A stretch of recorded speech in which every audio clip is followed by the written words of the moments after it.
All right, Madam Chair, it's all yours. Good afternoon. I'm very proud to chair this afternoon the educational support meeting. And I want to thank our guests that are here to present. As you know, this is my last education support meeting, and I wanted to bring to the forefront two of the projects that have been very near and dear to me as my tenure as a board member. I take a lot of my feedback from principal remarks when principals are calling me and saying, Terry, I can't believe that we have this and how beneficial it is to us. I wanted to make sure that at my last program tonight that we highlight two of the things that have been so crucial to supporting kids. So I am going to let Dr. Mubanga open up, and then we will take it from there. Hi, thank you, Board Member Shooter. Good afternoon, everyone here. And to our guests, you can see that our boardroom is not big enough. That's why not all of us like to come and congregate to the same place. And we have our staff members and our other board members in a virtual setting as well. So without further ado, and as Board Member Shooter said, and this is really dear to our heart. And I remember once a principal, you will always be a principal. If you see a program's working, why not continue with that?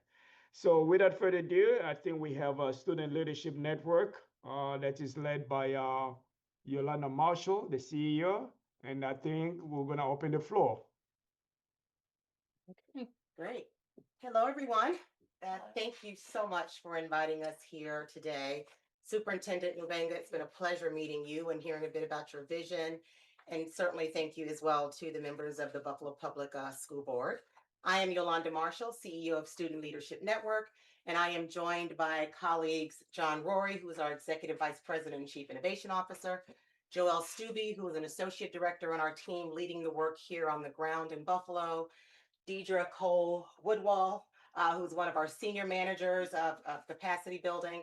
And on the line is our Managing Director of Research and Evaluation. He's on Zoom with some sick children who couldn't be here with us today, Dr. Aaron Hahn, who is our Managing Director of Research and Evaluation. You know, at Student Leadership Network, we've been doing the work of college access and success now since 2001. We are incredibly grateful for the partnership that we have with the Buffalo Public School District. To date, when you think about all the work that we're doing nationwide, we are impacting the lives of about 80,000 students. And the vision is to double that by 2030. And we're so excited about the work that we're doing here in Buffalo because you are a part of that vision. What we thought about is that it was probably important to ground us in the problem that we aim to solve. But before we do that, I'm going to give you the agenda. So I've just done some introductions. We'll talk about the problem we're aiming to solve, how we're maximizing our access, and the team will share a bit about our impact. And then, of course, we'll open it up to some Q&A. We will also hear from, as I'm looking at our principals and thanking them, Principal Shuda is here from Culinary. She'll share a bit about the work that we do. Principal Johnson from Burgard and Principal McKinley from, Principal Jenkins from McKinley. Thank you so much for being here as well to share a bit about the work that we're doing together.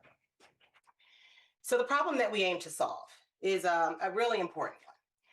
There are only about 50% of young people growing up in and around poverty making their ways onto college campuses. When you compare that with their more affluent peers at 74%. So that's a 23% gap in individuals that are making their way onto college campuses growing up in and around poverty. Yet we know these are the very individuals who benefit most from the experience that college and expanded life choices can bring. If we don't address this problem with urgency, we run the risk of an undereducated workforce unable to keep pace with a rapidly changing global economy, and we really perpetuate multi-generational cycles of poverty. So the work that we do at Student Leadership Network is aimed at closing that 23% gap. We know it's possible because we're actually already doing it, and we're looking to do more of it and do it at scale. When we think about college and lucrative careers that come along with really focusing on the post-secondary success of students who deserve it. It's really viewed as a vital mobility escalator. And the data shared tells us that someone with a college degree has the potential to earn $1 million more over the course of their lifetime than someone with only a high school diploma. We also know that someone with a college degree is less likely to be unemployed. We also know that 95% of all new jobs since 2010 went to individuals with a college degree. We also know, and the data tells us, that someone who has a college degree, we're more likely to vote, we're more likely to volunteer, we're more likely to contribute to causes that we believe in. In short, we're more likely to be civically engaged. So essentially, all boats rise when we're focused on the post-secondary success of our young people. This chart is independently gathered data from the National Student Clearinghouse. That bottom line, that first line, is college enrollment from low-income schools. Those are the very students that we have the privilege and honor of working with every single day. That next line is college enrollment from high-income schools. That's their more affluent peers. So that gap is the 23% gap that I pointed out earlier. That first yellow line is a result of Student Leadership Network's work on improving college enrollment and post-secondary success for the students that we work with. So you can see we're already outperforming college enrollment from high-income schools, the young people that have everything at their disposal. And when we isolate just for the work that we do in girls' schools, the college enrollment is even higher. This is the work that we're doing here in Buffalo. These are the results that we want to make sure that the young people growing up here in Buffalo in and around poverty are able to take advantage of. And that's what our team on the ground is doing every single day. So I'm going to turn it over to John Rory, who's going to just drill one level deeper about the work that we're doing here in Buffalo. And we'll talk a bit more about the impact, and we're happy to answer any questions that you may all have at the end.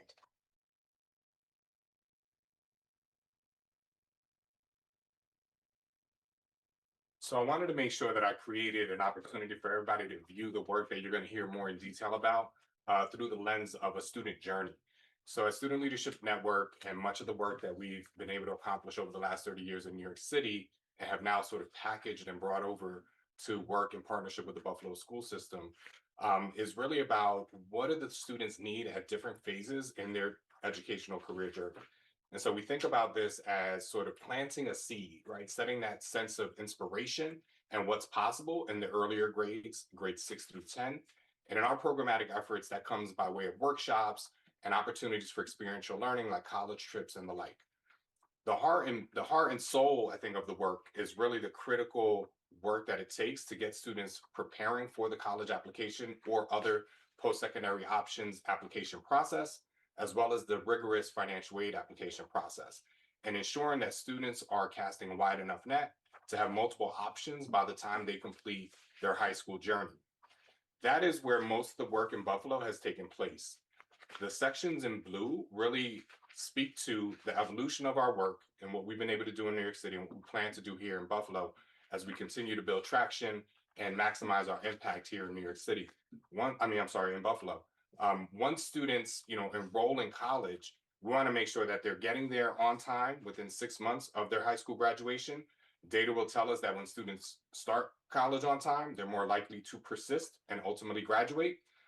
We don't want to leave it to chance. And so some of our programmatic evolution also dives into some of the college years, where we begin to employ some of our college enrolled students to support the incoming classes that are going to colleges where we have large populations of students, acting as near peers and making sure that they're navigating those waters a little bit more solid than they would otherwise. And we have some data that we'll share at a later point in time about that work. But I wanted to plant the seed because that's the evolution of the work. We want to make sure that we kind of finish what we started and we support our students deeper into their post-secondary journeys. I'll share what Yolanda shared, and some of the data that I'm sharing here is really a snapshot of our historical work primarily in New York City.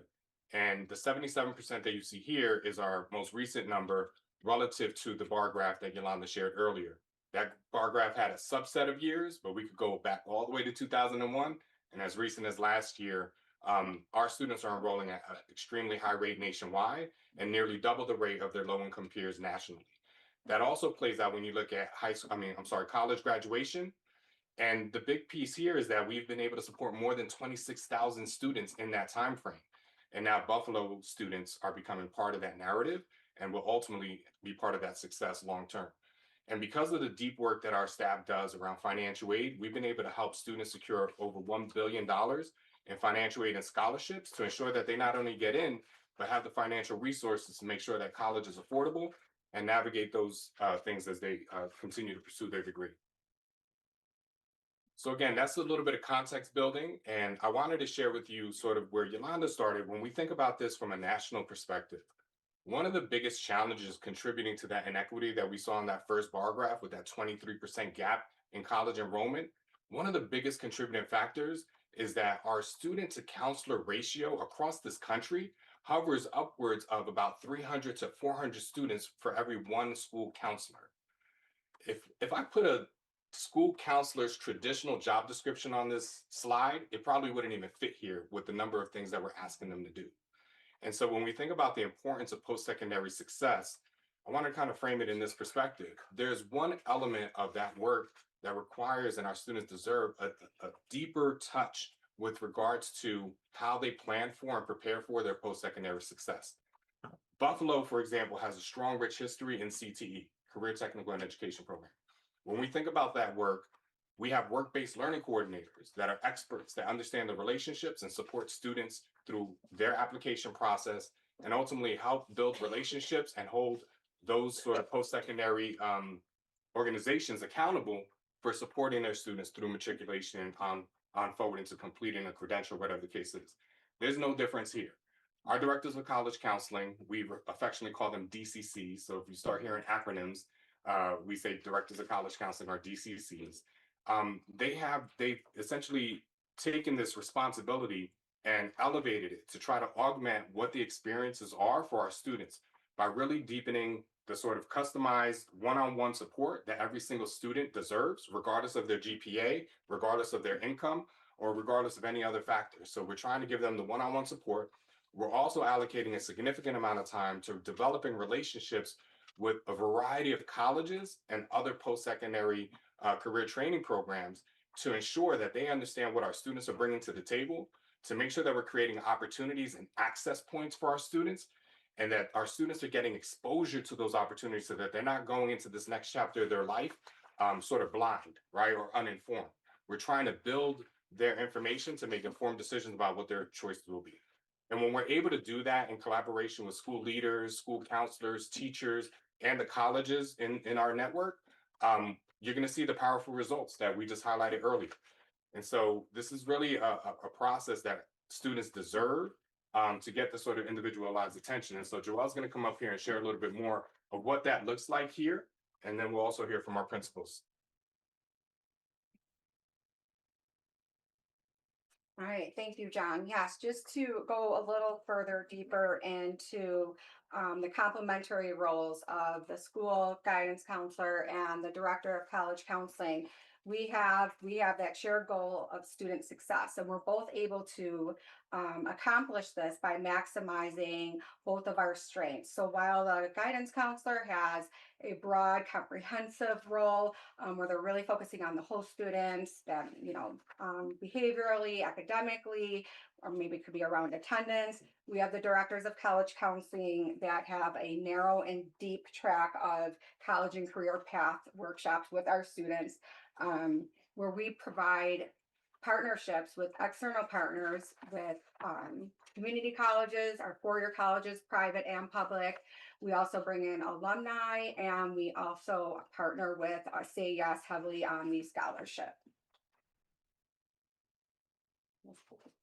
Okay, so about our team. Here we have our two senior managers. Deidre's in the room. She is at Buffalo Culinary and the Academy School, and Caleb Powell is a senior manager. They both offer student-facing work with a full-service model. In addition to them having that work, we also have capacity building, which is district-wide events that support the entire school district with the students and the families. So who works with our students? These are our DCCs that are placed full-time. They're our full-time staff that work collaboratively with our school counselors, administrators, teachers, So you can see the schools that we're at. Have partnerships in East Community High School, Beauregard, Riverside, McKinley, iPrep, and MST. Okay, so this is a snapshot of what DCCs provide in the schools. So how they work with students, obviously the one-on-one post-secondary advisement. When we take a look at our seniors and our enrollment and the pathways that they want to go, we take that time, we provide a survey for them to see where they want to go, what do they want to do, we sit down with them. If it's college, we use the Common App. The Common App houses up to 20 applications for public and private schools. That application can take up to 2 class periods, not including if they have their essay done. So now if they need their essay done, we're going to expand that. So our staff provides that one-on-one support. We also focus on FAFSA and TAP completion, and we provide evening events for our parents at each school where they are able to come in to learn about the college application process, financial aid, and scholarships for their students. Now we know that not all students are college bound, so we work with partners such as Buffalo ELC, Northland, Erie One BOCES, where they are also coming in we have rep visits. We also go on tours to those sites as well. A culminating event at the end of the year is we have Senior Decision Day, and that doesn't matter. You attend this event, whether you're college bound, whether you're going to a union, apprenticeship, whatever program you're going to, we are going to celebrate your post-secondary plan. This year we are fully staffed with CTCs, and they are former Buffalo public school students. They are alumni. So we bring them back to work with our students part-time to give that peer-to-peer assistance with all of their post-secondary planning.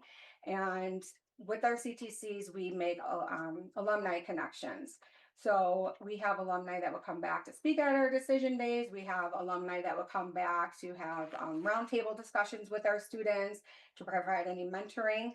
Recently at McKinley, we had a community event, and we had some colleges that were there, and some former students at McKinley actually applied to SUNY Erie, SUNY Niagara, and received instant decisions.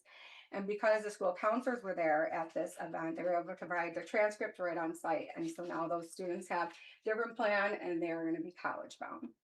But I have worked at McKinley since January of 2023, around the same time as Mr. Jenkins. So we both came into the school, kind of wanted to refocus it, make it more positive for our students, make it more welcoming for our parents. And I believe that we have done that. So not only is student leadership have 2 directors of college counseling, we also hold the CBO contract there, where we host evening events for the community, the community, parents, and students to attend and get to interact with vendors and some fun activities, something for everyone at these events. We are now seeing close to 200 participants at each of those events. And we bring all of our resources together. So we combined the parent night with parent teacher conferences, with Student Leadership Network held their parent night there as well. But I'm going to pass it to Mr. Jenkins if you want to say a few things about the relationship.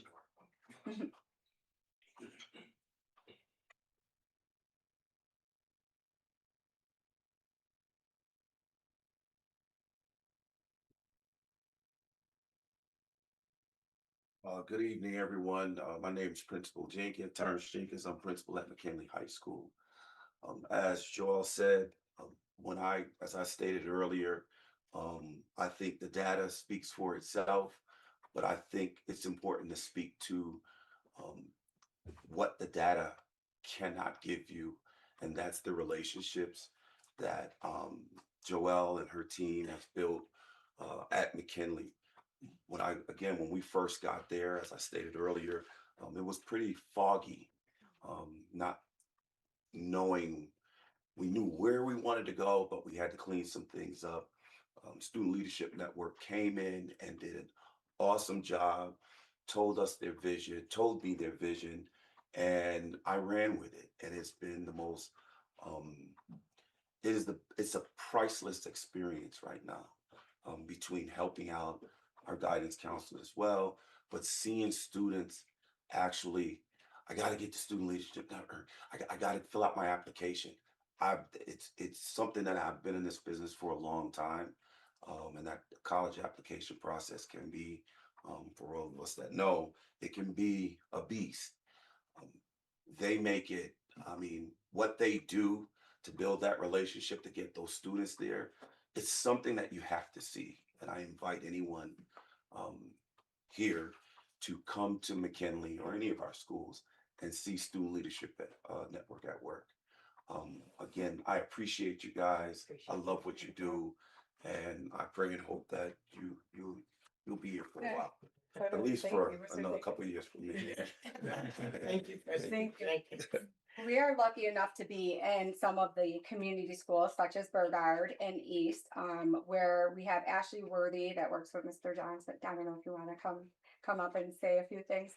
So while we can bring these resources together, attending Saturday Academy events, extending our services outside of the traditional work school hours where families can come in to complete the process, is really definitely part of the student success goal that we were just mentioning. Absolutely. I'm going to concur or echo what Principal Jenkins stated. I'm just so grateful for the work the Leadership Network has done at Burgard High School. Since their inception at Burgard High School, there is just a joy or exuberance in the air when it comes to students as it relates to college applications, FAFSA. Their confidence level has built since they've been at Burgard High School. I've been at Burgard now. This is my 11th year at Burgard. I started as an assistant principal. I'm now in the role of the principal. And I just remember 11 years ago, maybe we had 20 seniors who would apply to college and actually follow through. And now I would say we're up to 80, almost 90% of students are they're excited about the college application process. They're excited about the fact that they're completing their FAFSA. Our parent engagement level has increased since Student Leadership Network has been in the building. We now have parents that are coming in. They know that they're welcome into the building. They know they're going to receive the help. And the part that I always want to communicate when it comes to Student Leadership Network is they complement our guidance staff. So we know that the guidance staff are like the first level when it comes to helping students with college applications and the FAFSA, but they work collaboratively together to make sure that these students, no matter which way they turn, they don't have an option. Like you will have an outcome. You will apply to college. You will apply to a training program. You will have something that you'll fall back on once you reach graduation state at Burgard High School. So once again, I'm so grateful for what Student Leadership Network has done. Ashley Worthy is a wonderful DCC. She was actually in a program prior to the Student Leadership Network. So it was like her coming back home. So she just fell right into place. And she just helps us with everything. I was speaking to her prior to coming to the meeting today, and she was just letting me know about our financial aid workshop that's coming up next week. And she's already placed her orders, and she's excited about next week and what we're expecting with our parents and our students. So once again, just so grateful for what Student Leadership Network has done at Burgard High School. Thank you. Yes, Burgard and Riverside, they both have FAFSA Fridays and East. So 3 of the schools have FAFSA Fridays. Students complete both FAFSA and TAP.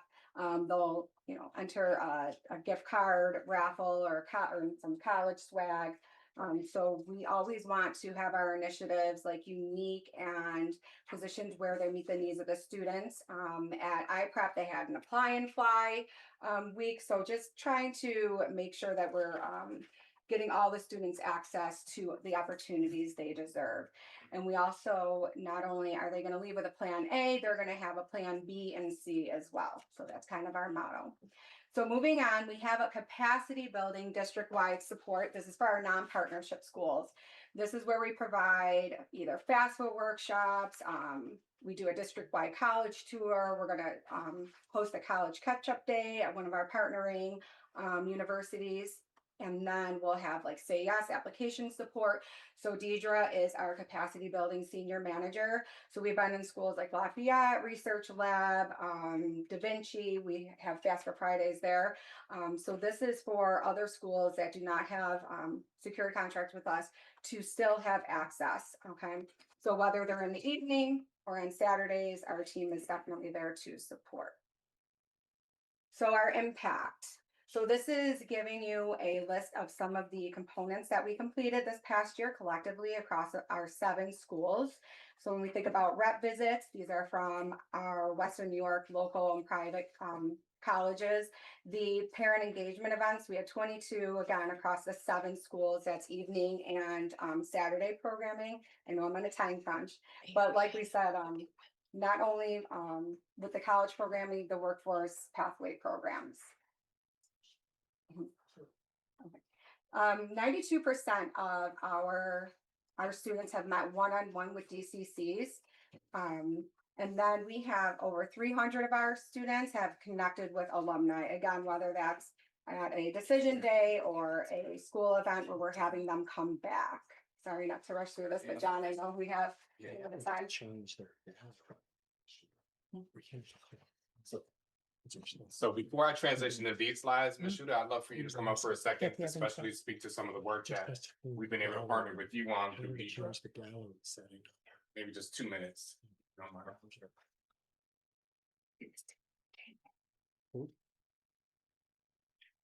I will be quick. I just wanted to say about the Student Leadership Network. I heard from other principals that were non-criterion high schools that they were getting this support. I was unable to go when the full service model, so I found money within my school-based budget because it's the only thing that all principals agree on. We are so excited at the work that they bring in. As a non-criterion high school principal and guidance counselor, we are focusing on getting them the credits that they need to graduate, the exams that they need to graduate, that sometimes, unfortunately, not because we want it, college becomes secondary in our mind. So this just complements kind of like the other 2 principals were saying. It's in partnership. It's not they're taking the place of a guidance counselor, they're working in tandem with it. And I think it's just so supportive. And I am here to advocate because of the work that it does for our students. Buffalo Culinary often people don't often think that Buffalo Culinary is a non-criterion high school, and we have to get left out. We didn't have Say Yes, we didn't have this. And so sometimes we have to advocate for those students because they often get left behind. But Student Leadership Network does not leave any students behind. And I'm just so thankful for them and all the work that Dee does. And all the principals also fight over whose DCC is better. So everyone is just as top notch as the next. So thank you. Can we say happy birthday to Katie? Happy birthday. 40 years old. Where's the kid? He was wearing a crown earlier. Can I move the slides? Sure. Yes.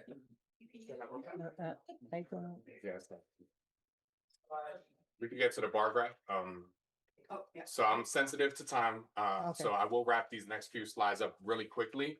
I just want to echo sort of the sentiment that has been shared by the principals and others up here. We don't do this by ourselves. People have uttered the word Student Leadership Network. We are part of the puzzle, and we are collaborating with faculty, staff, principals, as well as the college and other sort of career training programs in the area to bring these experiences together for our students who so much deserve it. I will echo over these slides really quick from the standpoint that this shows an upward trajectory around the collaborative work that we've been doing. I think in any community, any school, it takes time to build culture. It takes time to build high expectations and live up to those things. And this shows you steady progress. These are just a snapshot of a few data points that help you understand what the post-secondary plans look like for our students and how students who have applied, been accepted, and have a decision around where they're going to spend the next few years of their lives, that has gone up year over year in the schools where we've been able to provide some support. Additionally, the financial aid process is integral, particularly for low-income student populations, because that is the means to the end. That is what allows you to afford that college experience. I will note for everyone here that in the last 2 years, we've had a national FAFSA debacle. I'm not understating that. The FAFSA have been changed to be made simpler. It really complicated it for the last 2 years. So the dip that you see is a little bit of a reflection of that. The light bar here shows what the FAFSA completion was for the schools that we're working in. Prior to our arrival, you saw it bumped up, then it had a dip, but then we've climbed back up last year. Last year had an additional wrinkle to the fact that there were ICE raids and creating a tremendous amount of fear across students sharing information of that nature. Nonetheless, the dedication of our staff and support for our students showed that we can continue to increase, and we only see this getting better over time. I will close on my part, and then I'll pass it over to Joelle to bring us home. That not only, when folks say, high tide raises all boats, I think that's what we're seeing here. Through the collection of work that we've been able to do in our direct service schools, as well as the work that Deidre and Joelle support in the other schools with FAFSA workshops and the like, you'll see that for the district collectively, the FAFSA completion rate has also moved up. And just as a point of reference, the national average for FAFSA completion hovers around 50%. So to be at 66% definitely shows some significant improvement. And again, this is just the beginning for us. From my perspective, we are committed to continuing to do the work and see more positive outcomes for our students. So I'll leave it for Joelle to close, and then we'll have some Q&A.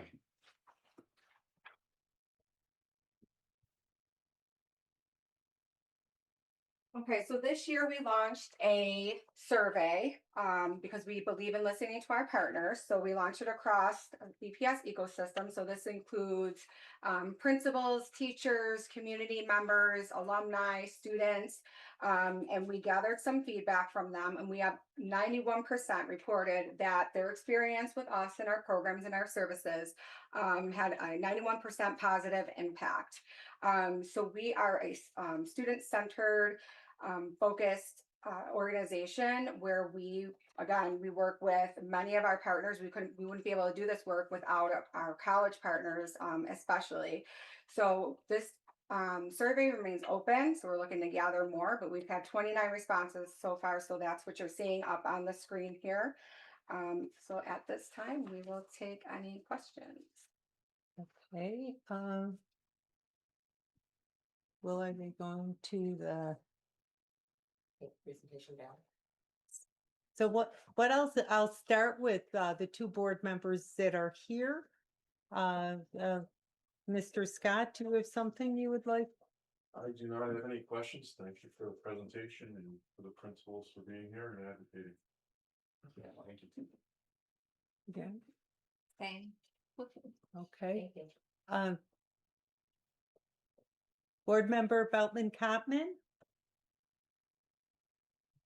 I just want to say thank you for the presentation. It's a no-brainer that all board members should be in supportive of this initiative.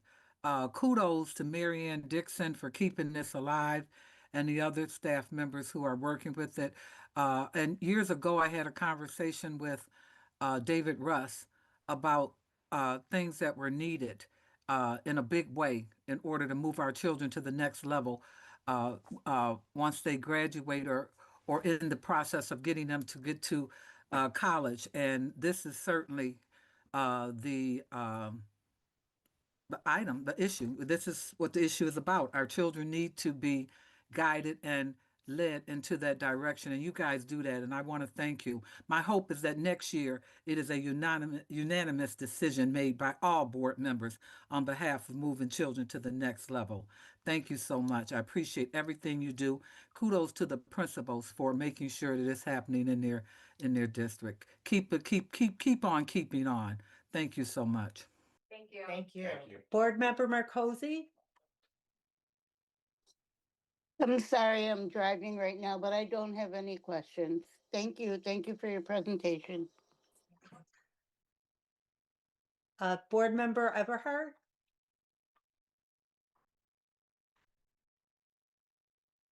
Thank you, Student Leadership Network. I was just wondering how many students have graduated from the program? I'm sorry, went to college from the assistance that you're giving to the schools? Do you have that data? Give us a second. We're going to look it up. Dr. Aaron Hahn is on the line. If you have that answer, Thank you. we'll get it for you soon. Okay. And you're in 7 schools, all high schools, correct? Yes. We're We're in 7 schools, which have the full service model where they have DCCs working full time. The 2 additional schools we just partnered with this school year are Buffalo Culinary and Academy 131, where Deidre is split. Okay. So they receive full service model part-time. And you started out with Buffalo Public Schools in 2020 or 2021? 2022. 2022. 2022, 2022. we started at East and Riverside. Halfway through in 23, McKinley and South Park got added. And the following was Burgard, iPrep. And then the next, our newest full service one was MST. Okay, so you haven't been here long enough to see graduates yet. Okay. College graduates, you mean? College graduates? Yeah, college No, not graduates. yet, not yet. Okay, and what supports do you offer that Say Yes don't offer? You offer financial supports?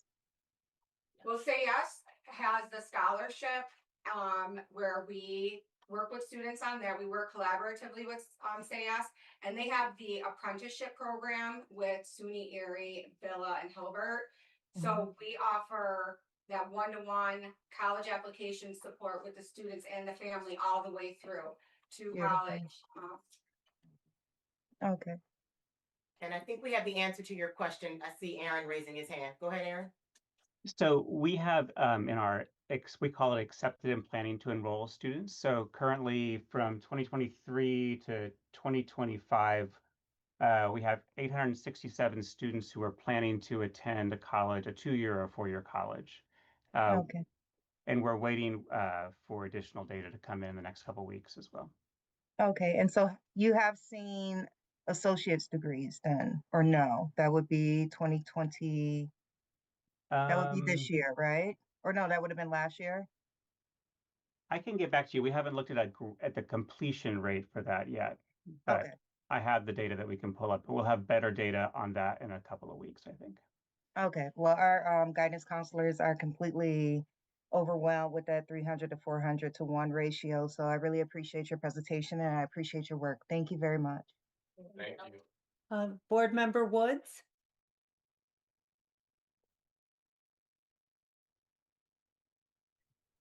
I wanted to also commend the student network because we promised our children that they would be college ready, career ready, or graduating with a skill so that they're productive citizens. And what you presented shows me that if the children know what they want to do, the counselor talking to them, pointing them in the right direction, and then you encourage them so that they have the finances so they can actually make it in school. Because Say Yes may give you the last dollar in paying the tuition, but I remember eating a bologna sandwich on Thanksgiving Day trying to go through Canisius College. So it is important that the children are not have someone guiding them to get the finances. And then you said you do the follow-up. So if they're struggling while they're in college, you give them that support so that they can be successful and make it out. This is exactly what we need. That's exactly as you're showing, that's what will close that 23% gap. And that's what will turn around our schools. So I have nothing but respect for you. Thank you. And please keep up the good work because our children deserve to be successful. Our communities can't be successful without them. So thank you. Thank you. Board Member McCutcheon? No questions.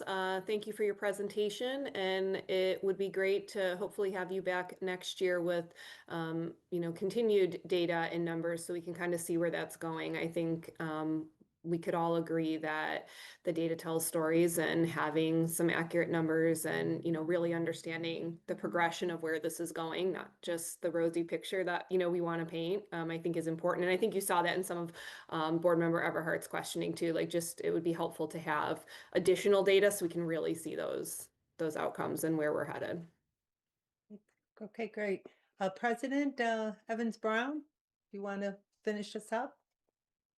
Sure, I don't have any questions, I don't think, but thank you for your presentation.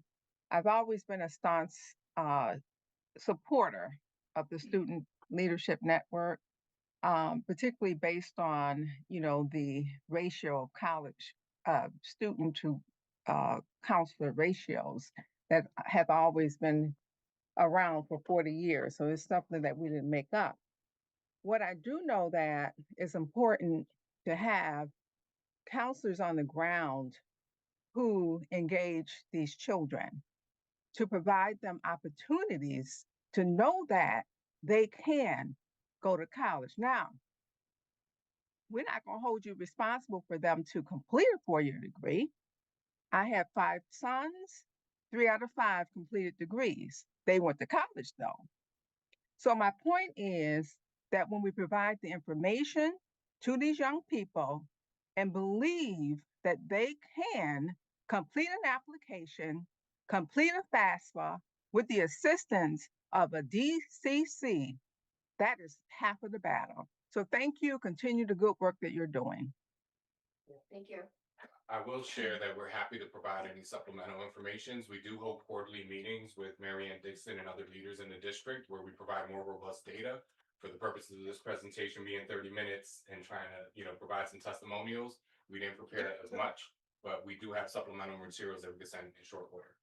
Okay, great. Okay, Dr. Mubanga, we're going to go on now to the next presentation. Thank you very much.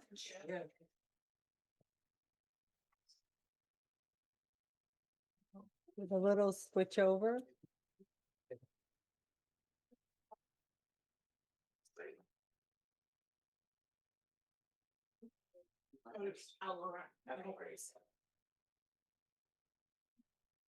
Okay, the next people that will be presenting kids escaping drugs.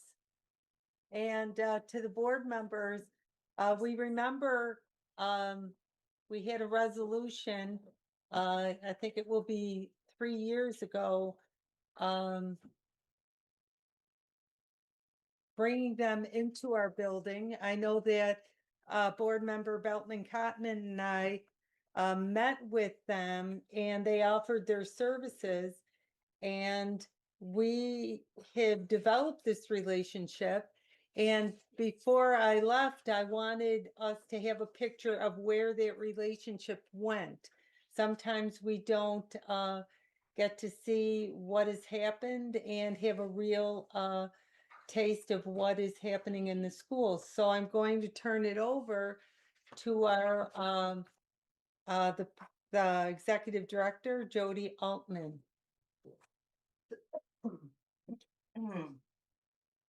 Hello, everybody. I am Jody Altman. I'm the Executive Director of Kids Escaping Drugs. My job today is to say thank you. Thank you to Terry. Sharon, I can't see you, but I know you're on there. If not for the two of you with Maddie Burke's help, we would not be here. What you're going to hear today is the services that we offer, and then you're going to see the actual impact that it had in BPS. We are in an opiate settlement grant, which funds a position. So you're going to meet our BPS liaison, and you will see when we have the evaluation done, just how effective our programming is. But to all of you, thank you for including us. It was a 20-year fight to get into this system until we found the right two ladies. And we will be forever grateful. So thank you very, very much.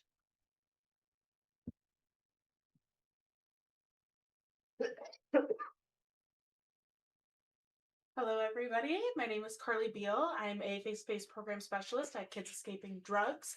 Right now, I am serving as the Buffalo Public School liaison, meaning that I'm working directly with kids in the Buffalo Public Schools doing our youth-facing services. So we offer a variety of different services, both for youth and for adults. All of our services are 100% free of charge. And if they can't make it out to our campus, we also can provide the option to be able to meet them where they're at, whether that's at their school, at their workplace, or in a district building. Our youngest program for our youngest kids is our Back to Basics program. It is specifically for elementary age students. It has to do with resiliency skills, teamwork, communication.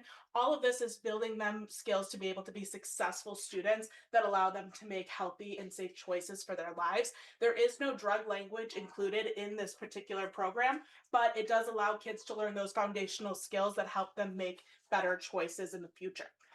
Now, our Back to Basics program is then Also influenced by our early intervention program.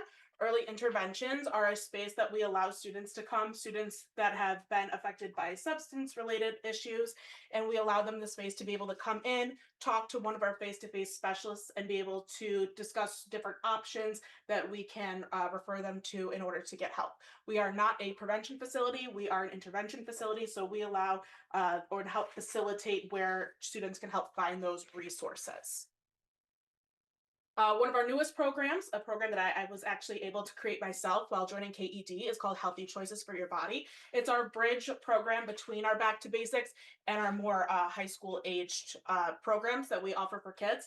Healthy Choices for Your Body, again, is that kind of limbo where it tells kids about healthy choices, how to deal with negative and positive peer pressure, what they can do to be able to set themselves up for success in the future. While we do bring in some of that drug language into this presentation, it's not the focus. The main focus is how kids can do things in their life to make better choices every single day. Youth vaping is our biggest and most popular presentation. This is the one that we give the most. The youth vaping presentation really highlights the different trends and fads that are associated with vaping, both nicotine vapes and THC vapes. We go into the science behind them, how they affect the body, how they affect both our mental health and our physical health. And at the end of the day, we tell students the science behind why these things are affecting their body. Before I actually worked at KED, I used to be a high school science teacher. So I have the biology background to be able to support different conversations and questions that students may have about different substances, and especially how they're affecting the body. And that firsthand science background allows me to be able to give real in-depth answers to those students' questions. We also have our peer-to-peer program. Our peer-to-peer program is a video documentary that gives testimonials of actual kids that have gone through our programs at the Renaissance House campus that's in West Seneca, where KED is. Our peer-to-peer video is currently being reworked right now, and so we're trying to come up with something bigger and better so that way we can support more students in the Buffalo Public Schools. I'll turn it over to Ashley. Ashley's going to talk about our adult-facing programs as well as our BPS impact report. All right. Good evening. I am going to keep this short, sweet, and to the point. I think we all on this call remember when the vapes came out, the e-cigarettes, and we remember all of the initial messaging and the marketing that they were safe alternatives to cigarettes and safe way for people who were smoking to quit smoking. And a lot of parents don't understand just how insidious this industry has gotten. And so it is our job with the adult vaping presentation to bring all of those pieces of misinformation and disinformation to the forefront and knock them down. We want everybody to have all of the most current information and why it's important to understand how these marketing tactics are specifically targeting our youth. And quite frankly, the marketing tactics are focused on the younger, the better. Dark Side of Social Media dives into how social media is being used to change the drug landscape. There's no longer you have to know somebody who knows somebody who knows Tom Cruise anymore. You can purchase all of your, whether you're talking about social media platforms or the internet, you can buy and sell most any substance. And we delve into how social media has not only normalized substance use, but it's glamorized it. Drug trends. This is the in real time update that is so important about us not being a prevention agency. This stuff literally changes minute to minute, hour by hour. So we sit on a number of different coalitions, a number of different task forces, consortiums, and that allows us to provide drug trends that we are seeing specific to Erie County in real time. It's things that are important for parents to understand the trends that we're seeing because a lot of parents don't know the things that are out there. And the CDC bumped accidental overdoses in the 16 to 24 age range from the third leading cause of accidental death to the second. And that's a significant number because it's not because we have this huge influx of kids looking to buy drugs and use drugs. It's because things are being put into drugs and kids don't know, and now parents don't know. And it's just this huge, web. And so drug trends just puts it all front facing and lays it all out on the table while taking out the stigma associated with substance use. So this is our face-to-face impact report. We did this last year. This was the first year of the opiate settlement grant that Jody mentioned earlier. So the executive summary says that 94% of our participants recommend the program's continuation. The data reflects meaningful shifts in awareness, student engagement, and educator confidence. So 79% of our respondents found the face-to-face program as a whole to be very or extremely effective in increasing awareness. It underscores the program's relevance as well as its impact in educating students about substance use as a whole. 87% of our respondents indicated peer-to-peer was impactful. And that's a significant piece of it because it's peers talking to peers. It's not me as a 30-something-year-old person standing in front of them telling them drugs are bad, don't do them. This is real-life messaging from people who are their age with relatable stories that they can relate to in real time as it pertains to what it's like being a kid in today's world. Because today's kids' world is not the world of yesteryears. 76% of our the youth vaping presentation, like Carly said, is by far our most popular, but it was the standout.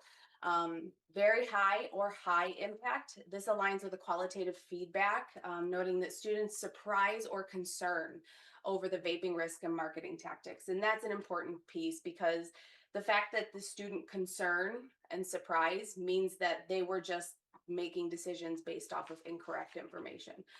And that is our aim, is always to correct that misinformation. This is where we can, I believe firmly in that there is always room for change, there is always room for betterment, and there is always room to grow. So 24% of our respondents said that they saw a positive change in the student attitude. 59% were unsure, and this points to the need for continued follow-up and perhaps more structured assessments to gauge long-term impact. This is significant because it also indicates the need for the programming to continue. If we want to see this number shift upwards, it means that we have to continue having the hard conversations where it makes people uncomfortable. All right. This is a testimonial from one of the DPS teachers. It was the most effective aspects of the face-to-face program or student engagement included direct real-time interaction with the educators and the students and allowed for personalized support and tailored instruction. This is probably the one that I am most proud of. We clocked nearly 1 in 4 respondents reported students were actually seeking more support for substance use concerns post-programming. And this is a huge outcome for us because this suggests that not only is our program successful in educating, it's also reducing the stigma associated with the help-seeking behavior. And then just some more testimonials. I was extremely proud that they heard students discussing the elements of the programming. You know, sometimes as a presenter, you know, I think, oh, well, I just walked out of that classroom and nobody heard what I said. And it is just nice to know that that is not the case. And then 68% of our respondents were more confident in the way that they were talking to their students. They were extremely confident about discussing substance use after our programming, and this boost in educator readiness enhances the sustainability and integration of the program messaging in the schools. And a 94% endorsement. I won't say I'm not salty over the 6%, but if I got a 94% on the test, I'd be pretty happy with that. So a 94% of our respondents recommend continuing face-to-face programs. So this is a powerful indicator of our perceived value and effectiveness within the communities that we're serving. And then that's just our contact information. And I think there's 3-ish minutes or 7-ish minutes for any questions. Okay, you're going to change the screen. First of all, there's someone that I have to thank, Dr. Sharon Brown, who really in the beginning did such a tremendous job coordinating and getting the rollout into the schools. So Dr. Brown, we really appreciate you bringing this to real life and getting this in the school. And so your impact is immeasurable, and I applaud you for that. I'm going to see who would, anybody have any questions or comments? I see Board Member Beltman-Cottman. Well, first of all, I just want to say thank you to each and every one of you. You didn't give up on Buffalo Public Schools.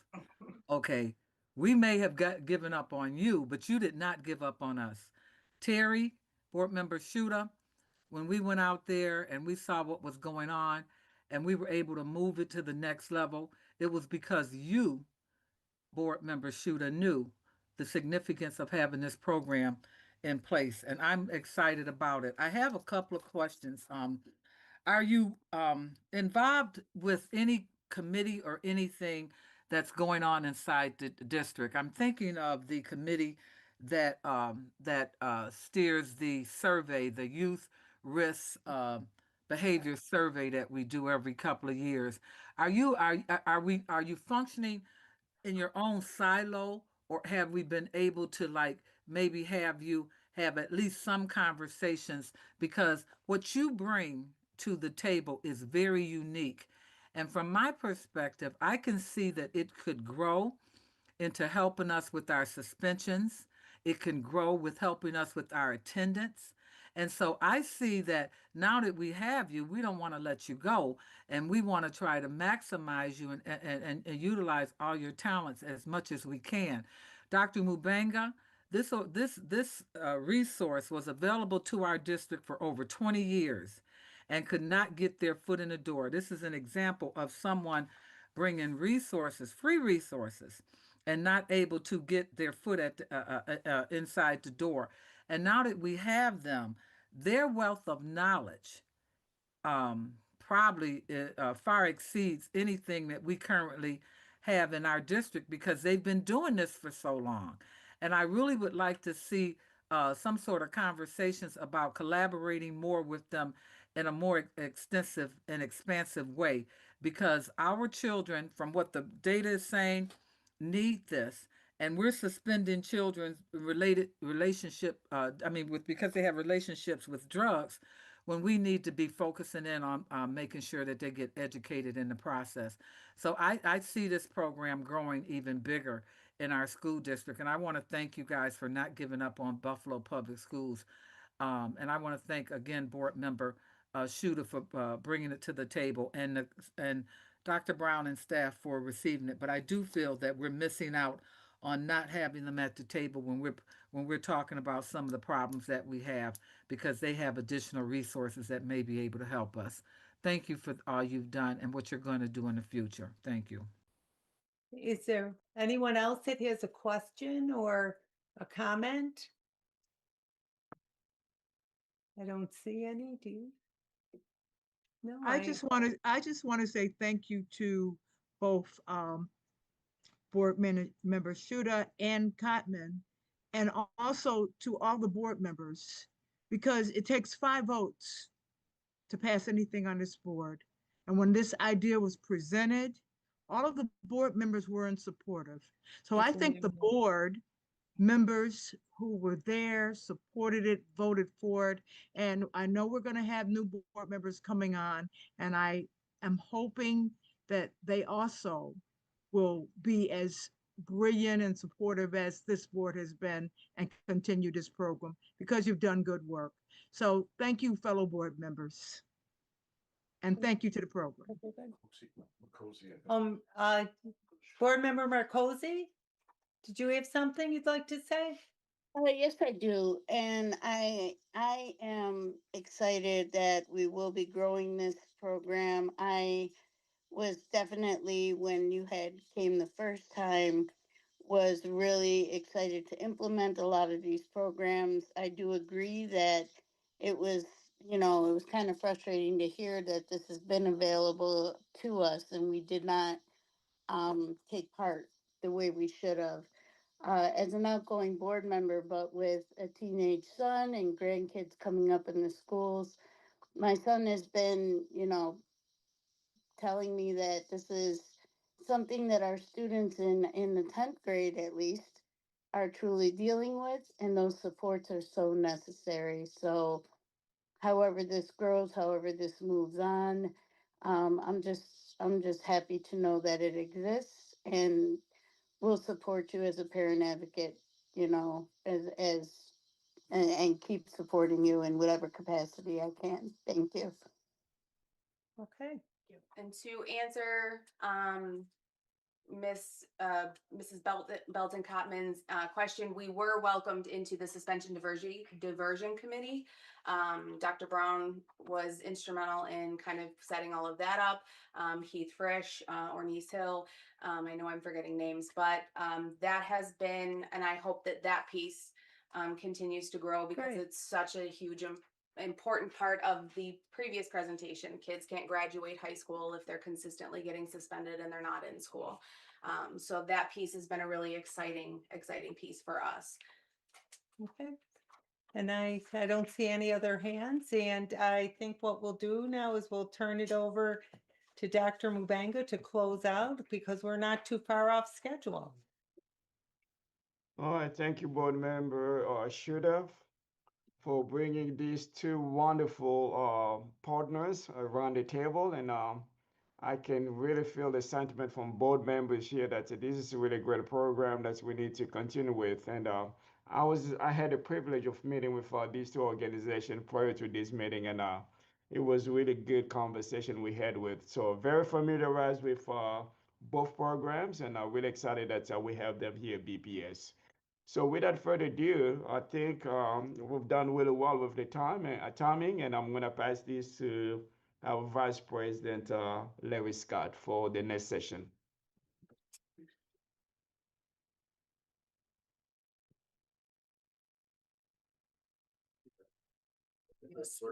I might have to.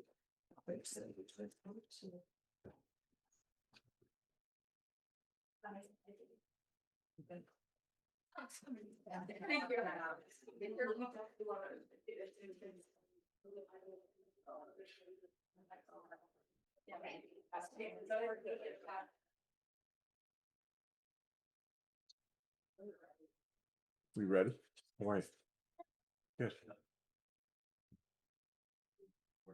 Want to use the pointer? All right, let's just give folks a few minutes to transition here, and we will get started. Go for it.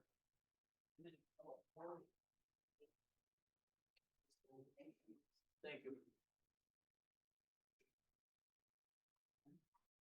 All right, welcome to the Student Achievement Work Session, the last one of 2025. And we are going to hear a presentation from Chief Botticelli on fostering belonging and engagement through extracurriculars. We also, this presentation and Q&A will be 45 minutes, and then the last 15 minutes will be devoted to Rodney Jordan, our Council of Great City Schools coach, who wants to update us on board operating procedure and our timeline for the student outcome governance work. All right, Superintendent Mubanga, I'll turn it over to you to kick things off. All right, Chief Botticelli, I see she's ready, and the floor is yours. Thank you very much. So I just want to start by saying this is a very, very meaningful presentation to me. It is something that our team at CAI has really actively been trying to connect with schools, because we recognize that when kids participate in extracurriculars, they not only branch out possibly into things they never knew about before, but they can also feel like they belong in that school, and it helps us retain students. So this has been a very purposeful initiative through CAI. So our purpose in trying to work with these different groups and activities is to give kids engaging extracurricular opportunities that will stimulate their interest in academics. So you'll notice when you go through the slides with me that many of these pursuits are very academic in nature, and we want kids to see how fun it can be to keep learning outside of the classroom. So learning doesn't only take place in school. We want them to see that they belong to their school, that they are part of that community, and then we want them to take pride in being part of that school community. We are really trying to build their academic and social confidence. We want to demonstrate, well, I said this, but that learning continues outside of the classroom. So we know that we learn in class, but we want them to see that it doesn't stop at that door. We are definitely trying to encourage civic engagement. It's really important that our kids are involved in their community and understand the importance of working in their community and supporting their community. Many of these opportunities give them a chance to do public speaking, so it enhances their communication skills. We hope that these efforts will improve their attendance because they want to participate in these activities. We know that it fosters empathy. You're going to hear me talking a lot about not only the civic engagement, but also volunteering and doing work to support their school and their community. And all of these activities will promote teamwork because by the nature of these activities, they have to work with their fellow students. So I'm going to start out with Math League. I know this is near and dear to many people's hearts, and I want to start by saying thank you to all the board members that have supported this initiative over the years. So Math League is a very friendly competition where students really pursue mathematics challenges. So that they get a number of problems that they have to complete. There are 3 to 4 meets during the school year, and they try to acquire the most points. So they're competing against other teams, and there's also individual recognition for particular students.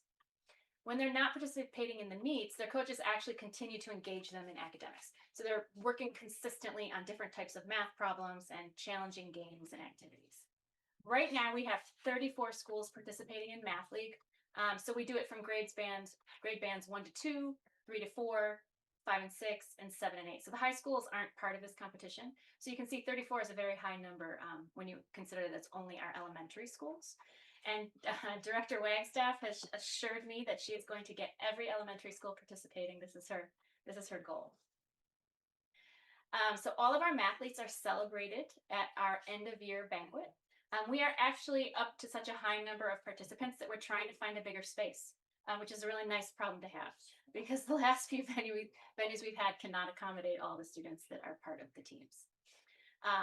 So when they're at the banquet, they're treated to a very nice luncheon. They do games and little activities where they're competing against each other. They call them brain busters. And many of our board members and I have also tried to beat the students, but it's very difficult. They're quick at getting the answers. And so our goal with Math League is to show kids that math is fun. Everyone is a mathlete. We are all students of math all the time as adults, as students. And we really want to use this to encourage more students to be not only comfortable with math, but excited about math. In that vein, we've also recently started a science advisory club. So right now, 22 of our schools are participating in science advisory. So the students work with their facilitator to develop projects, and then they submit to local competitions. So we've been working with the Terra STEM Fair, Willie Hutch Jones, NASA's App Development Challenge, American Rocketry, the Moog Rocketry, and the Western New York Invention Convention. So this is another one this one started in 23-24, so we're trying to build this, and we'd like to see more schools continue to join. Most of this work is done in after school, but it's not completely limited to our after school programs. So just a quick call out to the Invention Convention. We've actively participated with this organization. It encourages kids to identify problems and develop creative solutions to solve those problems. It teaches problem solving, critical thinking, public speaking. Kids have to present. Judges will come around and ask them questions. Many of our kids do very well at this particular Invention Convention competition, so it's very exciting for a lot of the kids. Then we have also hosted our own BPS STEAM Showcase at Buff State over the past couple of years.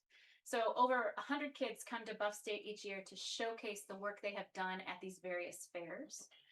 They compete in categories like primary research, secondary research, engineering and design, and they're judged by members of the local science and engineering community. So the kids, they bring their displays or whatever their project was, and then the judges come around and ask them questions that they have to be able to defend to prove that they have done the research themselves and to let the judges know how successful that has been. I think many of you are probably familiar with our musical theater initiative, and we're starting our 8th year of musical theater. So back in 2018-19, when we first started, we had 14 schools join. And right now we're at 23. Over the years, it's some schools are in, some schools are out, but we always continue to grow the program. So musical theater is so wonderful. Michelle Augusto and her team do such a great job. They train the teachers how to run a production. And we know that this is important to kids. They get so excited about this work. It builds confidence and creativity, teamwork, because all these kids are operating together on the stage. It actually helps cognitive abilities. I mean, they have to memorize the whole script. It's a healthy outlet for kids to express themselves, and it really helps develop an appreciation of the arts. So on the right, I mean, I know it's a little hard to see, but you can see some of the productions from 2025 last year. Also very proud of our Honor Society initiative. So a few years back, I realized that we did not actually have an active either junior or national honor society club, I guess, for lack of a better word, at our schools. Some schools had it, but it was not across the board. So at this point, we are up to 31 active National Junior Honor Society chapters. And the only ones that aren't really included are the schools that don't have 7th and 8th grade. So 31 is a large number. We're very excited. We had 376 students inducted in the 24-25 school year. So Honor Society is not simply a recognition of academic achievement. Kids are expected to obviously maintain a certain academic standing, and each school writes their own bylaws for that. The kids also have to attend chapter meetings, participate in chapter community service projects, uphold very particular standards for character, scholarship, service, leadership, and citizenship. So all of these clubs are actively engaged in projects that serve their school and or the community at large. I just want to give you a few examples. So we do encourage during the induction ceremony, which happens in the spring, we encourage them to bring in a keynote. So for example, last year, School 53 held their 2nd annual Honor Society induction ceremony. The student-led ceremony featured Ms. Sheila Brown, CEO of Vision Multimedia and owner of WUFO, as the keynote speaker. She encouraged all members of the Honor Society to dream big, help and assist others, and continue on the path of leadership in their community. In terms of different community service projects that the students have been doing, last year, PS 31, Harriet Tubman participated in the Youth Symposium hosted by Sigma Gamma Rho Sorority at a Rho Sigma alumni chapter. The symposium is a nationwide event that aims to empower youth and address concerns impacting our youth.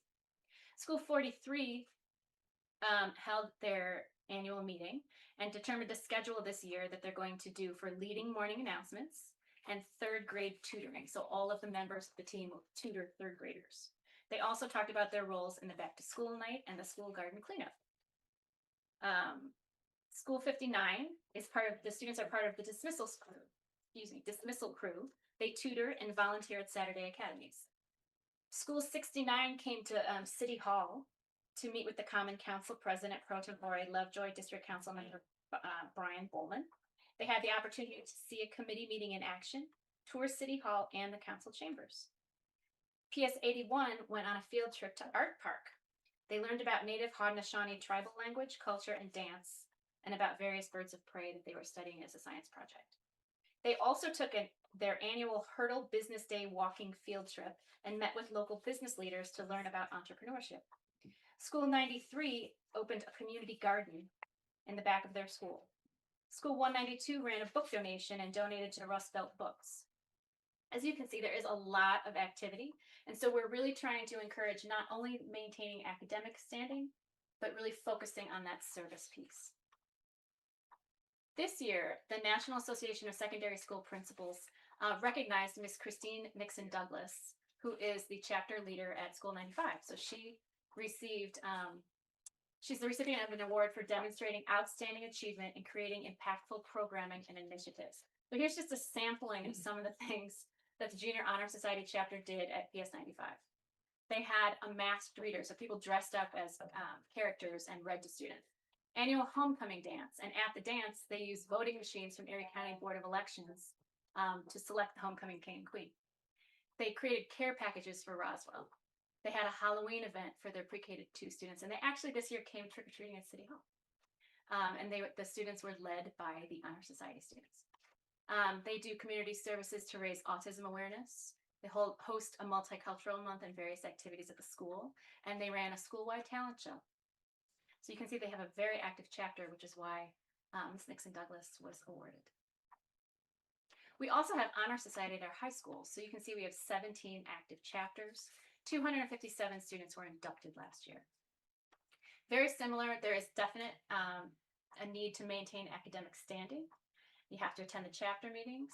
They have to participate in community service, and they have to uphold the standards. So just a couple pictures here to show you what an induction might look like or an activity. And then Burgard had the flyer for their senior sunset night. So they recruited other seniors to come to Canalside and do various activities. Just a sample of some of the things that they've been doing. 198 has a very active chapter. So they did Glam Day at an assisted living center, and they host the Polar Plunge every year to support the Special Olympics. They also raised money this year or past year for the Charity Water Organization to build a new water filtration system in Bangladesh. 302 participated in activities during National Women's Month and made blankets for shelters. That's Emerson, sorry. 304 Hutch helped Hope Rising pack meals to be shipped to Sierra Leone. 309 held an annual MLK Park Cleanup Day on May 14th last year. They serviced the areas around Northampton and Fillmore and the playground itself. Bennett 363 works with the Bennett Alumni Association on various events, and Mr. Lang from the Alumni Association led a team building activity with the members, focusing on planning for events. They are now also part of the Junior Alumni Group at Bennett. 366 Research Lab received donations for the SPCA. So again, there's a huge focus on the service component, which we're really proud of. Last year, or actually October of 2024, we were featured in Principal Leadership, which is the magazine from the National Association of School Principals. So the article is titled Beyond Academics, Buffalo Public Schools Expands National Honor Society and National Junior Honor Society. So it was written by Dan Gursky. It appeared in the Principal Leadership October 2024 issue. If anyone wants a copy, I can send it your way. And actually, the reason that we were featured is largely because we went full scale. So we went from having a handful of schools to almost every school in the district. We also have National Technical Honor Society for CTE. So it's hosted through the CTE department, and it represents all of the 28 CTE programs. Last year, 97 juniors were inducted, and 90 seniors qualified for scholarships when they graduated because of their work with the program. So eligibility is dependent on maintaining an 85% attendance rate, 90% in coursework for CTE, and 85% overall in all their courses. They receive mentoring through the program, and this year they're actively expanding some of the community building work that we're doing. This is our first year for Key Club. This one is very near and dear to me. So it's a service organization through Kiwanis. So the Kiwanis organization works with our new teams. Many are in the process of being chartered and some are chartered. So Kiwanis will come in and mentor the team and the facilitator. And we've also connected with UB because they have K Club, which is the college equivalent of Key Club. So they're coming in and mentoring our students as well. It's open to all students in grades 9 to 12. And it is a service organization that helps foster that teamwork, but also that sense of community and the connectedness to our local community and their schools. So right now, a number of our schools are in the process of either actively operating or beginning. City Honors had an active team for quite a while, but these other ones are all new. And we hope by next year that the remaining high schools will join. We also run a debate team. So we had about 8 schools participating in 24-25. Most of the events were hosted at ECC, although there's going to be a switch and they'll be moving to UB this year. So debate, this has been around forever, but it enhances analytical and speaking skills. It challenges kids. They have to defend their arguments. They have to think of the pros and cons for every situation. It really empowers them to use their voice in the process of debate. So the social studies department sponsors this particular activity. They hold 4 debates December through April. The Erie County Historical Commission supports our debate program with logistics and sponsorship. And the Oxford Union Debate Club trophy is the overarching goal. So last year it was a tie between Performing Arts and 207 because they both went 4-0. They were undefeated in league play. I also particularly love Model UN. So in Model United Nations, students simulate activities that you might do at the actual United Nations. So they draft resolutions, they're representing particular countries that they received as an assignment from the competition. They debate global issues in mock councils. So for example, students might be assigned to the Economic and Social Council, or the Human Rights Council, or the Security Council. So they each group of students will receive a particular country as their assignment. Could be Mexico, France, Uganda, it just depends. And then they have to do all the research about that country and the type of position that country might hold for the various topics that are presented. Teams also submit resolutions to the various councils. And the goal is always that the resolution will be accepted and become part of the debate during the Model UN session. And 198 actually won an award for their resolution the first year they ever participated. So it was a big honor. So we started this in 22-23. Right now we have 13 high schools participating. Sometimes it's a little higher, but you can see it's a pretty widespread across the schools. And I thought it was interesting that we've had a number of schools win. So we're actually competing at 2 different local events. One is at Canisius and one is through the International Institute, and it's held at UB. We're competing against schools across the area. So anyone from St. Joe's or Sacred Heart to all the Williamsvilles, Lancaster, etc. So we've had awards at several schools. So City Honors, International Prep, South Park, Hutch Tech, and Bennett have all received recognition at these conferences, whether it was for Best Resolution, Best Delegation, or Outstanding Delegation. So our kids have absolutely shown in these competitions, and you can see it in their eyes. I was talking to a young girl from one of our teams a couple years ago, and I said, "What do you think?" She said, "Miss, I'm going back and getting every single one of my friends to join this club. We are going to come back and win next year." So it's encouraging. I just want to give credit where credit is due. A various number of CAI administrators help run these teams. They do the organizational piece, and then facilitators at each school will support the work of the club with the kids. So Math League is run by Jadon Wagstaff, our director of mathematics. Musical theater is run by Michelle Augusto, our director of arts. The science advisory clubs are run through our science department, so that's Tatiana Merrick and Katie Egan. The National Honor Society, National Junior Honor Society, and this year Key Club are run by Stephanie Finn, the project administrator for curriculum initiatives, who also does all of our dual credit work. National Technical Honor Society goes to the CTE department with Rob Harris. Debate is Mr. Charles Brandy, Director of Social Studies. And Model UN is Rachel Mendola, our Supervisor of World Languages. They put in countless hours to make sure that these clubs and activities are well run and facilitated and that teachers are trained and know how to operate. Thank you, and I am happy to take any questions. Thank you, Chief Botticelli. Many enriching opportunities for our students. I'll start with board members in the room, Zulich and Shuda. Any questions? I don't have any questions, but I'll make a comment that it's great that kids are having all these opportunities. And those students who may not be interested in sports have a way to feel connected, because I think that we concentrate a lot of times students on sports, but I appreciate the information and I appreciate the opportunity our kids are having. Thank you, Board Member Shuda. Board Member Zulich?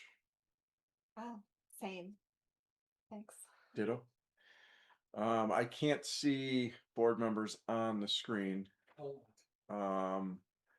President Evans Brown, do you have any questions? I don't. I do have a comment. It's so nice and exciting that our children are getting opportunities to take advantage of. So I do have a question.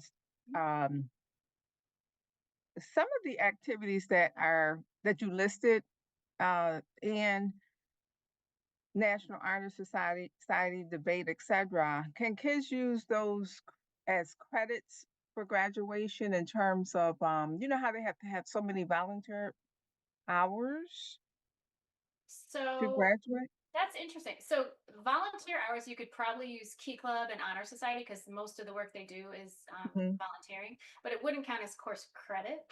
I'd have to take a step back and talk to Mr. Brandy about using those as hours toward the participation in government. But I don't see Okay. what it would be able to count. All right. I was just curious. Thank you. You're Good welcome. work. Thank you. Any other board members at home have any questions? I don't see any hands up. I just want to make a comment that when we joined this the board, we pledged to focus on the whole child, to include arts and include things that the children are interested in that makes them well-rounded people. And each of these activities, from debating, a skill that all of our elected officials need, to the Model UN, so that we understand what's going on in the world and hopefully will prevent some wars, to Math League, which is phenomenal, the musicals, I've seen so many. The children are just, this is just a wonderful broad spectrum of activities that Buffalo Public Schools can be proud of.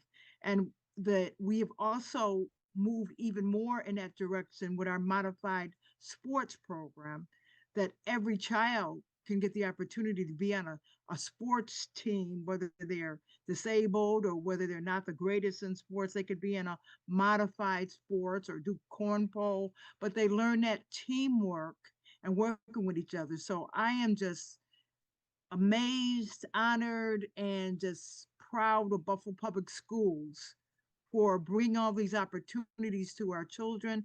And I did hear you say something about uh, it brings us some national recognition also. So um, kudos to Buffalo Public Schools, and thank you for the presentation. All right, I don't see any other hands up. Board Member Belton Cotman, go ahead. Thank you. So thank you for sharing this. I'm big on clubs. I think it's the reason why a lot of kids come to school and participate. And I've had some fun over the years with the children, particularly with the Math League. What I'd like maybe for the board to consider moving forward is that part of maybe the board meeting could contain maybe a scroll of on our big board or whatever, of the accomplishments that our children have made and things that they're being awarded for.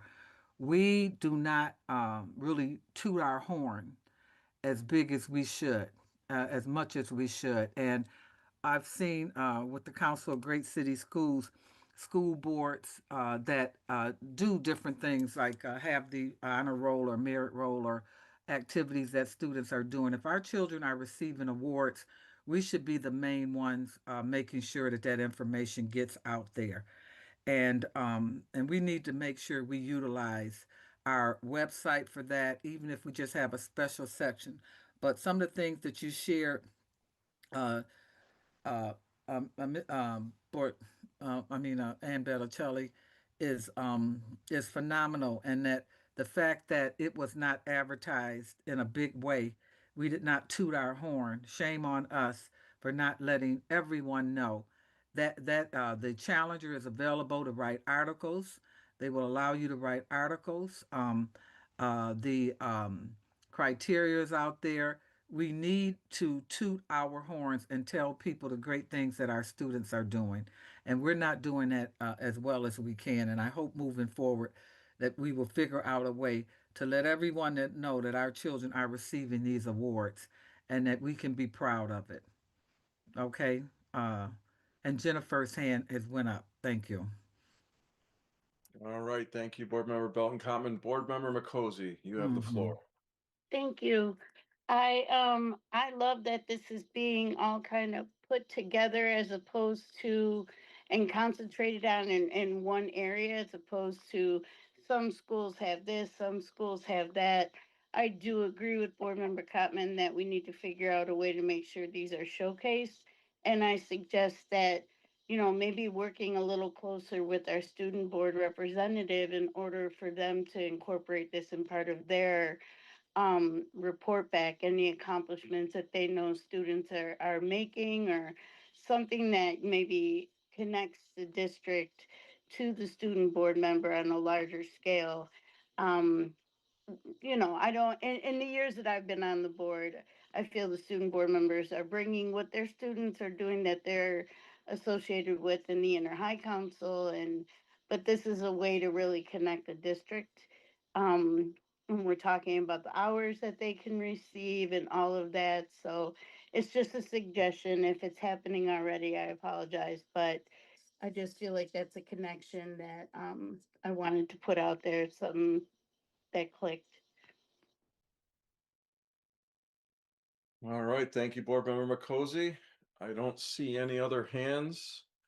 Dr. Mubenga, Chief Botticelli, any last remarks before we turn it over to Rodney? No, I appreciate the opportunity to talk with you guys about this because I think it's so impactful, and we're going to continue to look for new opportunities for additional clubs to get more kids engaged. And I agree, some kids really want to do sports, but not everybody does, and these are other opportunities for our students. Thank you. Excellent. No comment here, Vice President. I think if Rodney Jordan's ready, and we can yield the floor to him. All right, Mr. Jordan, are you there? Yes, I am. All right, so you have the floor to talk about board operating procedures and our board implementation timeline. We have about 28 minutes remaining. I appreciate the 28 minutes. I just sent over a request to be able to share. Before I get into going into the particulars of the two items that you mentioned, I will just say that part of the intent here is to share with the board your implementation timeline. This is what recommendations that we're breaking forward in terms of our thoughts on how the board can achieve what the board has articulated in terms of being focused on improving things for students. And then likewise, we have created some draft board operating procedures for your consideration. In both those instances, we would ask that the board would consider placing those on your upcoming business meeting agenda for adoption. And I'll explain why that in a minute. But before I go into that, I just want to take the opportunity to thank you for welcoming me as part of your student outcome focused governance coaching team. And I just want to take a moment to say that as I joined the team earlier in the year, you all had previously adopted goals and guardrails. I believe back in January, you did that for the next 5 years, 4 to 5 years. And then once I was getting engaged, you all were also in the midst of your superintendent search. And so I just wanted to take a moment from, I guess, as part of this presentation of speaking about the philosophy of building upon strengths. I admired the fact that you all were focused in your search. You integrated and provided alignment with your goals and guardrails. You found your way to a unanimous decision in the selection that you made in Dr. Mubenga.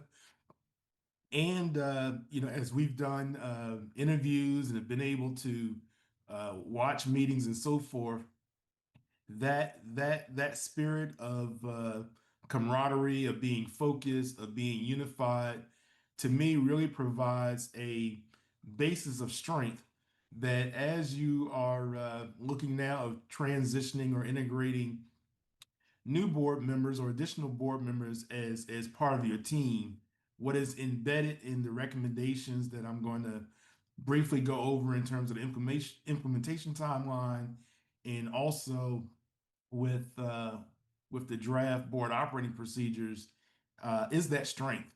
And so to me, you all have already demonstrated your ability and capacity to collaborate together and work together to do what's best for students through your goals and guardrails setting and through your superintendent search process, and with the level of support that you are already showing to Dr. Mubinga and his team.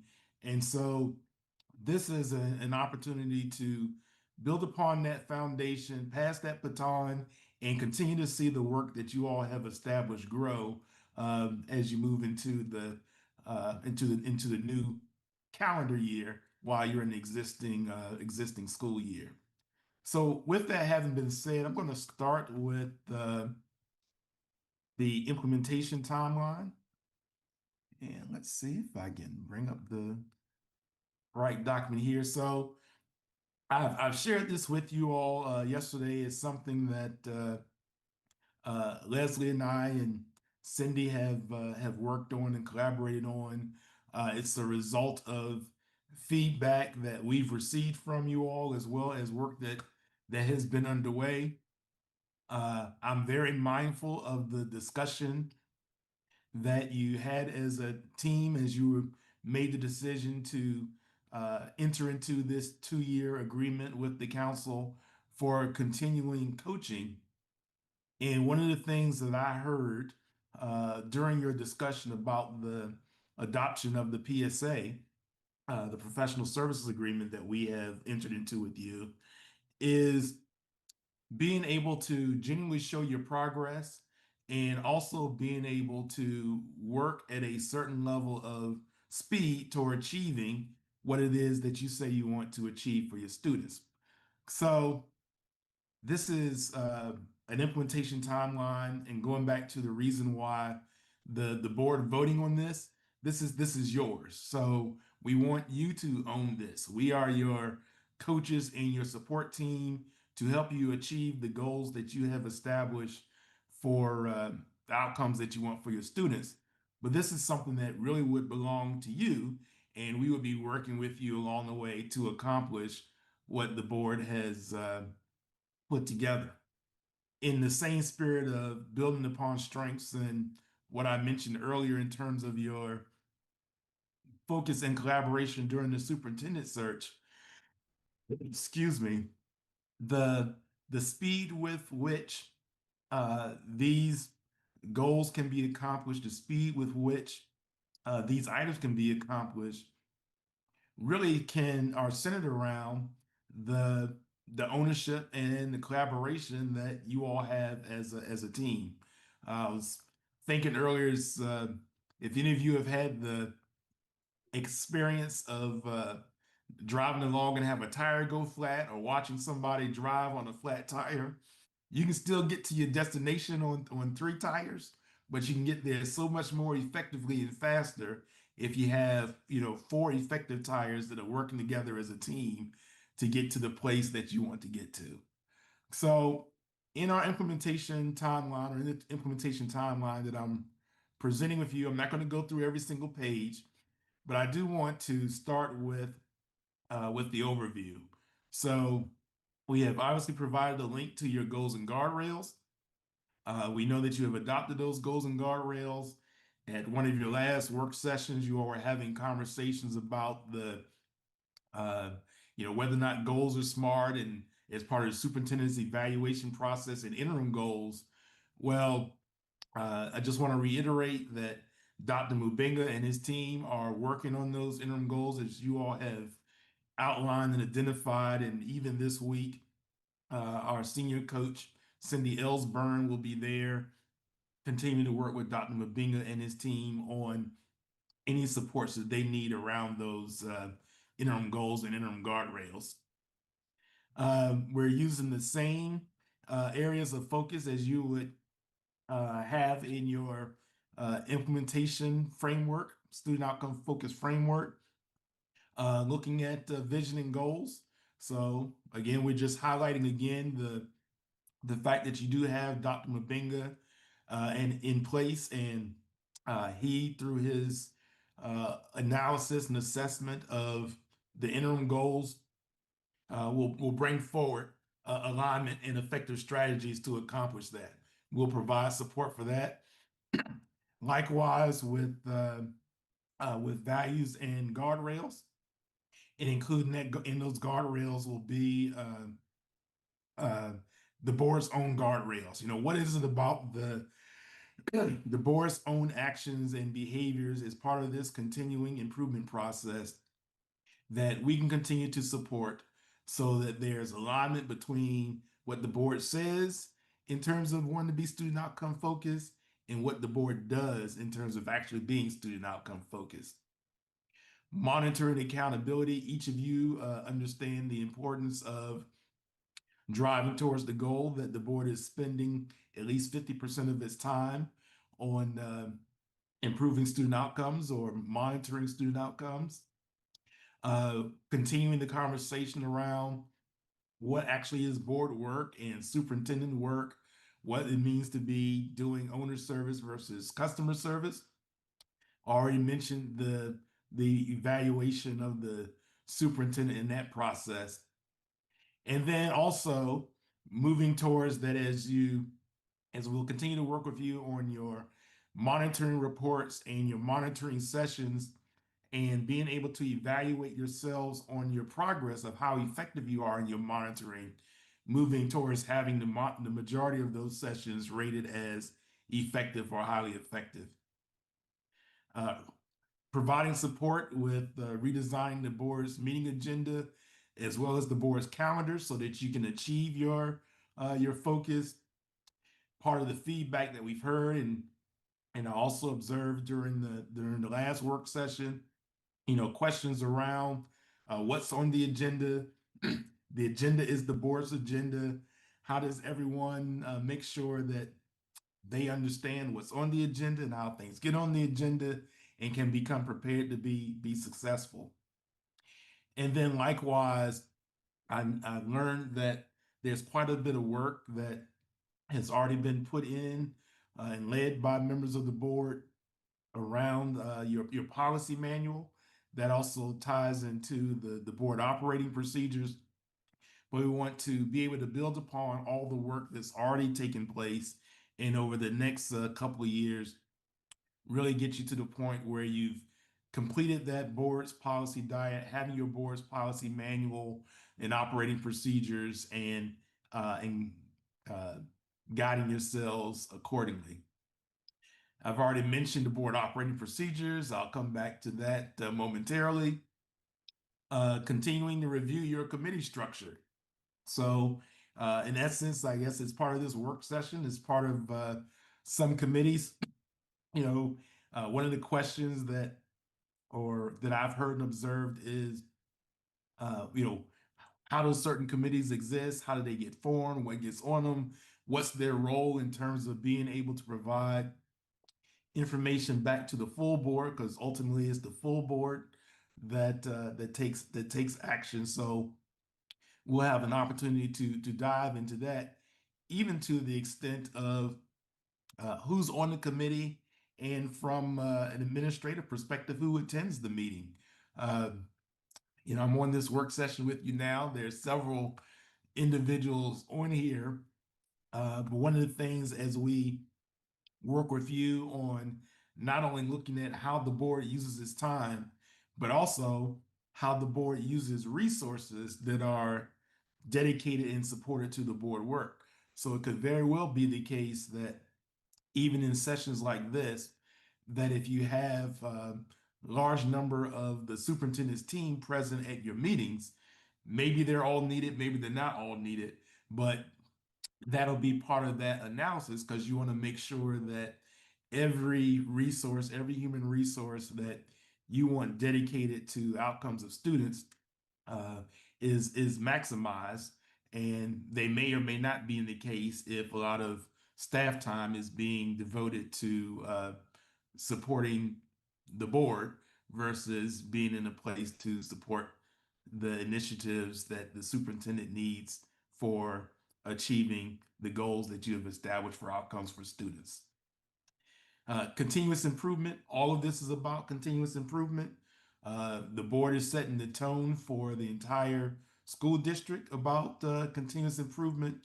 And so we will be supportive of the onboarding of your new members, the strengthening of your governance team.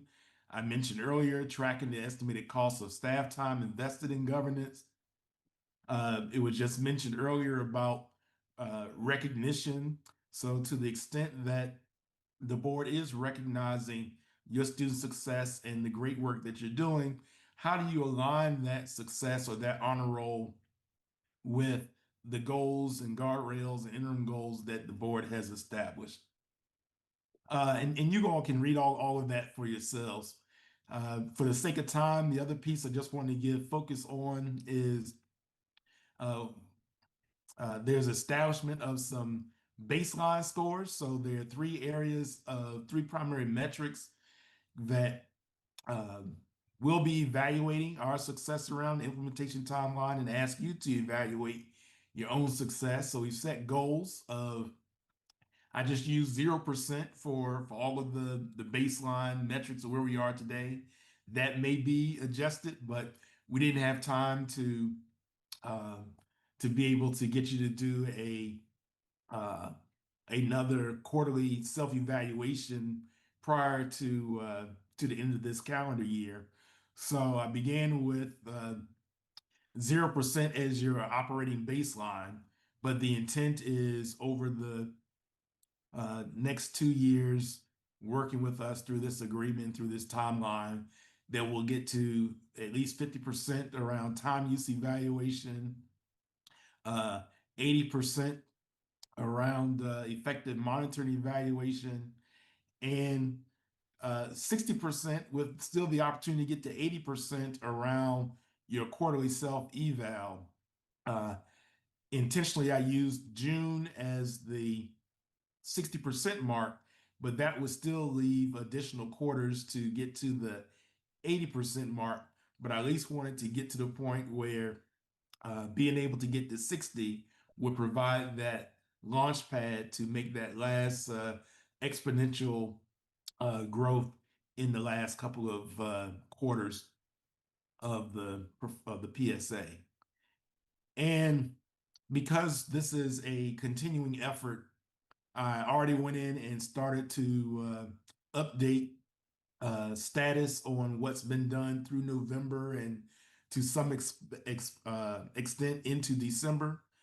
This timeline would be something that we would be working with the superintendent and the board leadership as part of our monthly check-ins. Where are we? How are things going? What adjustments need to be made? This is your document. It can be fluid, but at the same time, we want to make sure that we are diligent about where we are, where we say we want to be, and how do we make progress there.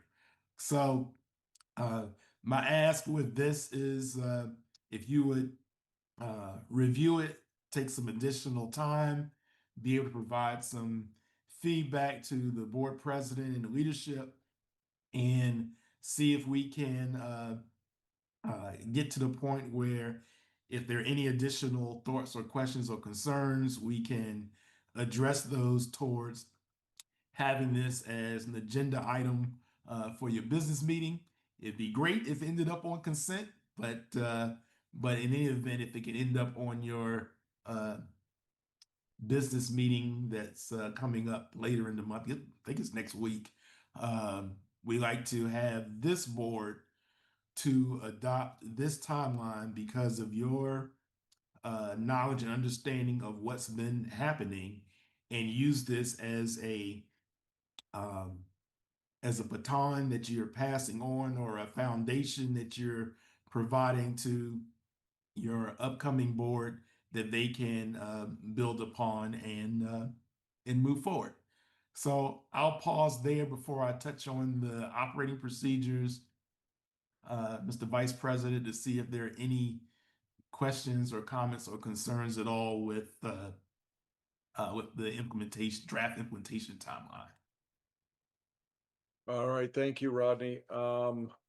We just received this yesterday, so for me personally, I'm still reviewing it and digesting it all. Any board members have questions and any concerns about it being potentially being added to our agenda for next Wednesday's business meeting? And just this is just referring to the timeline right now. I can't see board members, so speak up.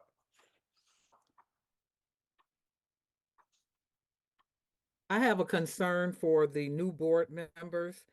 I don't see in here where there's an orientation. Did I overlook that? Yeah, I hope you didn't overlook it. We I haven't had a definitely, chance to oh, really here it read is this. right here. So Mhm. as part of December, there's Right. the onboarding of incoming board members there. Also, earlier on in the first quarter, as I'll mention before we leave, we are asking folks to put a hold on some dates for a 2-day governance workshop that we would have the new board or the board as a whole and the superintendent to be able to participate in. But part of that onboarding process is included, and I'll be reaching out, and our team will be reaching out to the new board members to get their feedback and having one-on-one interviews with them, just as each of you experienced with us as well.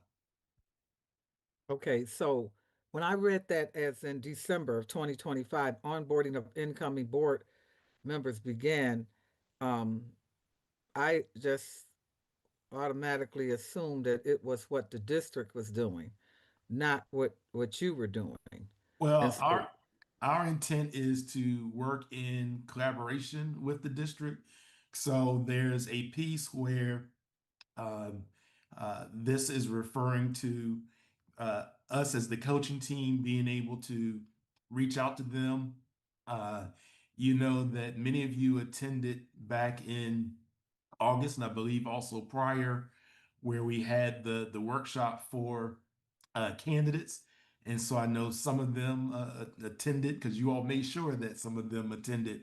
And so we want to make sure that we are introducing them into the work that we're doing with you, and then also being supportive of whatever process that your board is taking on or Dr. Mabinga and his team is taking on in terms of onboarding those new school board members.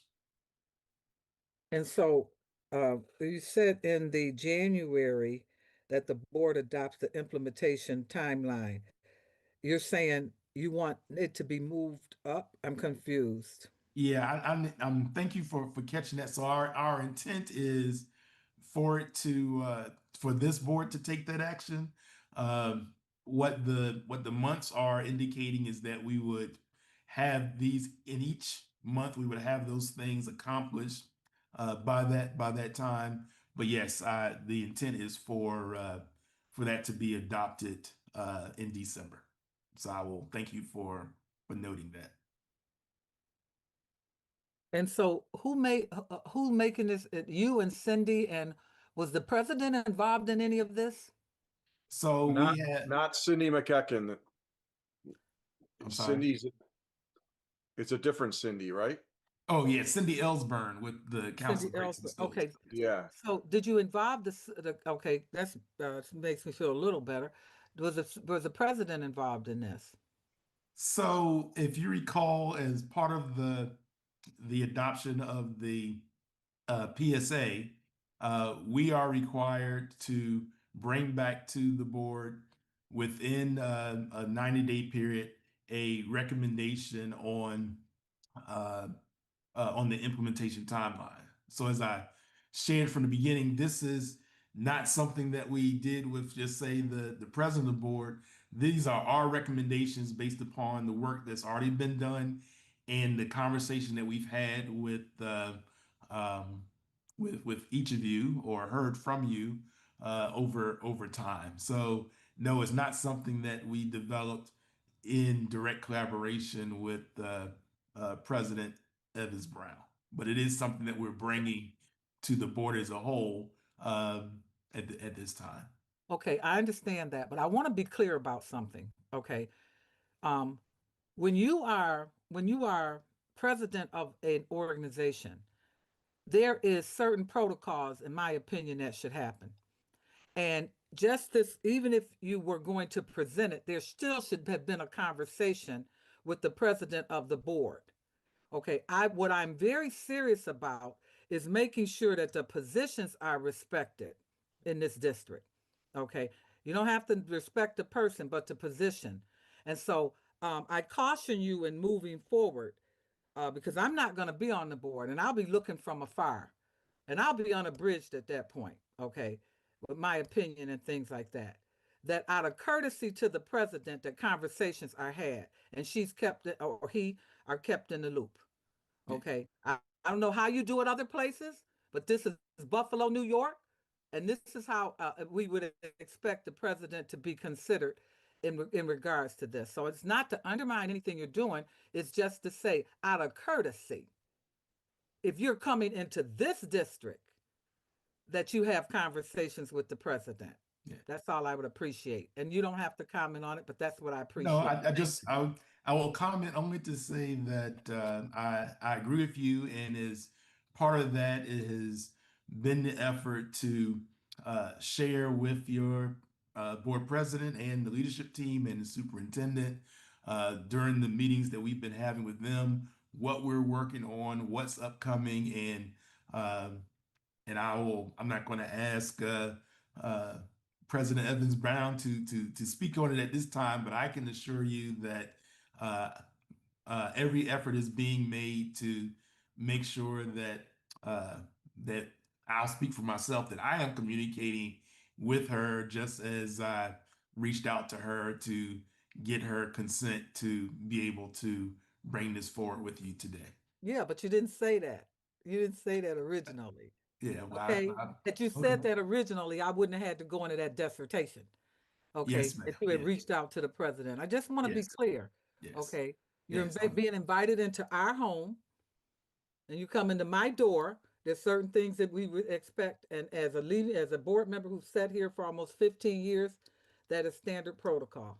Yes, So it thank is. you for the work you're going to be doing in the future. I feel that we have someone that is going to work well with the oncoming board members, and I think that they will work well with you, provided that they recognize that the president is being respected, and that's all the concern is at this point. Thank Yes, you. ma'am. Is with her permission that I'm before you today. Uh, any Uh, other? I'm sorry. Yeah, so Rodney, um I do myself feel hurried in all this, and I do remember us trying to, in our last brainstorming session with the board leadership, and board president Evans Brown can speak on this as well. I think we felt as if it would be better to wait until at least January because of so many things on our plate right now. um we haven't heard from other board members, but I agree with board member Belton Cotman that I think there needs to be more time and conversation with board leadership and all board members to digest all of this before we move forward on it. And because we are running out of time, I'm going to preemptively say, with the board operating procedures, it says here to supplant the numerous board policies that we have. Now, certainly we need to update, revise, be more concise, be more efficient in our policies. But what policies are you suggesting be supplanted specifically? Because many of our policies serve a purpose, and many of them are also um, tied to state regulations, laws, and are required. Yes. So let me just speak to that quickly. So supplant, what we really mean to say is if we've as we go through all the different policies and review your policies that deal with how the board engages with one another and how the board governs its business on a day-to-day basis, being able to prioritize those policies that give focus to uh, to those procedures and to those interactions. And so, as part of the board operating procedures, we recognize that what is law is law. By no means would we be suggesting that you all not follow the law. There are oftentimes policies that get developed that are not legally required, but may get adopted and then grow over time, or may not be student outcome focused, or may not be aligned with the idea of, what is it that the board is owning and responsible for, and what is it that the superintendent is responsible for. So in this particular case, the procedures are really trying to drill down on what we've heard back from you in terms of what you feel is working as far as communication from the board to the community, communication from the board as a whole, and communication in collaboration as individual board members. So this is also a fluid document. Um, this is intended to highlight some recommendations around procedures that we've heard from you, uh, concerns that may have been raised. For example, I mentioned earlier around how does something get on the agenda? How do you operationalize making sure that what one board member has for information, all board members have for information, when timelines around when documents are going to be made available from the superintendent to the board leadership to the board as a whole for action. And so these procedures are really elevated and highlighted and synthesized in a way to support the board's operational work. This is not the policy diet in and of itself that I mentioned earlier, that I know that a committee has worked on, looking at all the different policies and being able to identify those that are board policies, those that may be delegation, those that may be really belong with the superintendent.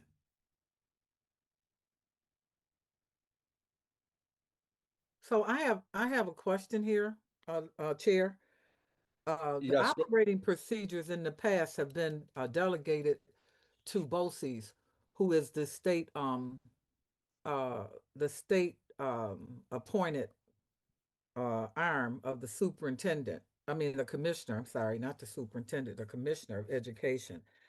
And I just want to make sure that because we've paid them for this service in the past, that this particular effort of changing the operating procedures ultimately ends up being vetted by someone who has New York State-based experience in this.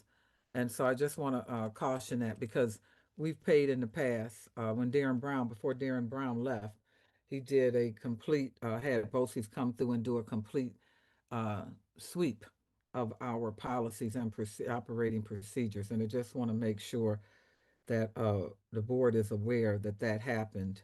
Um, it's been a couple of years since it happened, so it's certainly time to do it. I believe one of the policies that the board has says that the board will look at all policies once a year.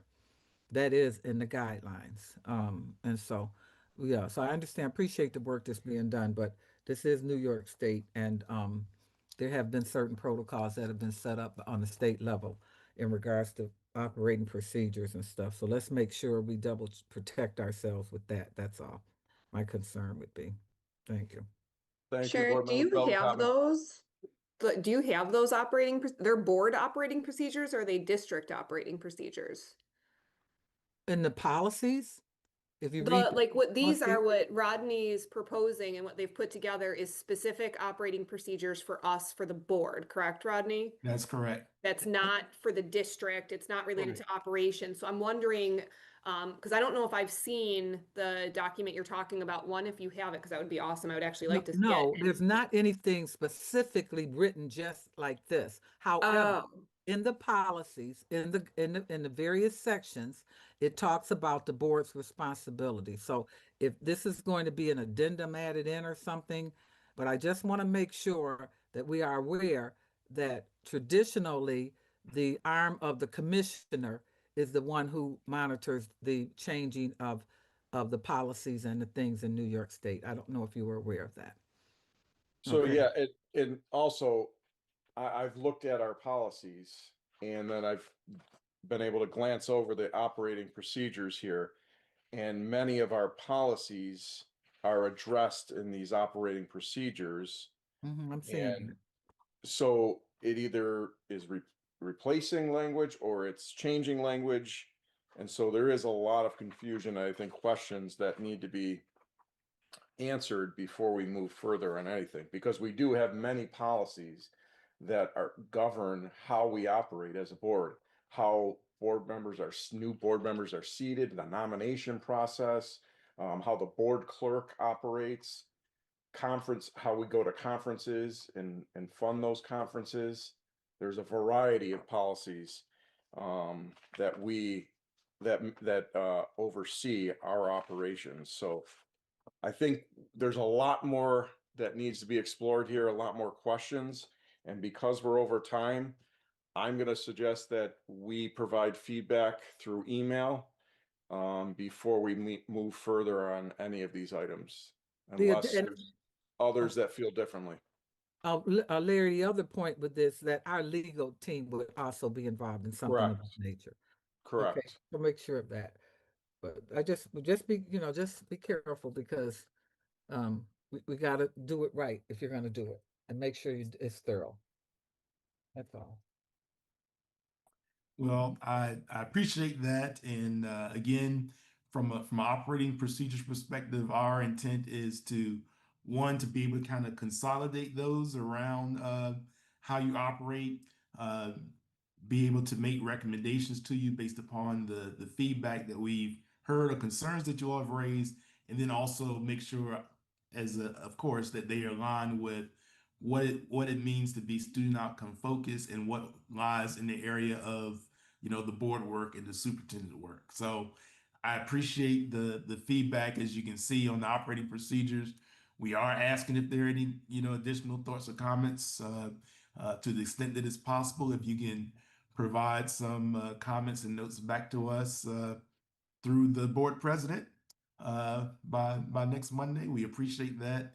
I thank you for getting this on the agenda, and I just want to end where I started. This is really about being able to build upon the foundation that you all have laid, so that as the new leadership, the new board, the new team comes into being in January, that you can hit the ground running and being able to continue to build upon the progress and the work that you all have done, all in the interest of students. So thank you again for allowing me to share with you today, and we'll always be available to you. And please feel free to reach out to me if you have any questions, concerns, or thoughts moving forward. All right, thank you, Rodney. I can't see the screen, so I can't see if there's any other hands up. Oh, no, I can see it, and I don't see any hands up. So if there's no other questions or concerns, I would suggest that we adjourn at this point. I just have a comment. Board Member Zulich. I would just like, the sooner the better, I think, for 2.7 board agenda. Maybe not 12 days, but I would love a couple more days to have the agenda to the board before the regular board meeting. This month, I'm going to have the small group on Tuesday. So my questions are going to be being asked December 16th. And then we have our board meeting the next day, Wednesday, the 17th. So like, if I have questions that can't be answered 24 hours before the board meeting, it's going to be like this crunch. So yeah, I don't know if we could get back to submitting written questions. I really liked that. Or schedule our small group meetings before the day or two before the board meeting. For me, that would be a big priority. And where I'm at, the timeline, I don't know, with 4 new board members, I feel like we should give them the opportunity to vote on that. Instead of inheriting it from us. That's my 2 cents. Thank you. All right, thank you, Board Member Zulich. Have a good evening, everyone. See you next Wednesday. Good night. It's like, I'm still waiting.